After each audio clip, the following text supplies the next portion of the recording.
उरूस झाल्यानंतर सगळे रात्रीच गायब झालेत वाटतं. सकाळी उठून बघतोय तर सगळं मोकळं झालं होतं. खाली तर आलो होतो मी, पण गाडीची चावी घरीच विसरून आलो होतो, म्हणून परत गेलो गाडीची चावी आणायला. मग गाडी घेऊन रुमालपट्टी करून मी निघालो कॉलेजला जाण्यासाठी. त्याच्या आधी गाडीमध्ये पेट्रोल भरून घेतलं आणि जाताना मला कोरेगाव पार्क मध्ये हा व्ह्यू दिसला, म्हणून इथे थांबून एक व्हिडिओ घेतला. आणि कॉलेजमध्ये गेलोच होतो तर अचानक एक प्लॅन ठरला आमचा, स्वामीनारायण मंदिरला जायचं.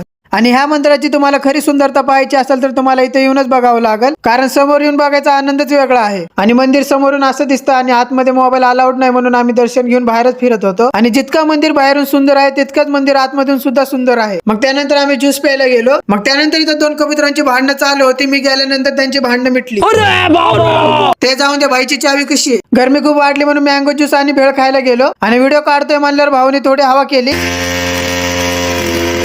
आणि आज रानात बसून दिवसभर भेळच खाल्ली. आणि संध्याकाळी घरी जाताना असलं ट्रॅफिक जाम झाला होता ना कोरेगाव पार्क मध्ये, आणि ते तर दररोजच होतं, त्याचा काही वाद नाही. पण तुम्ही वाद करू नका.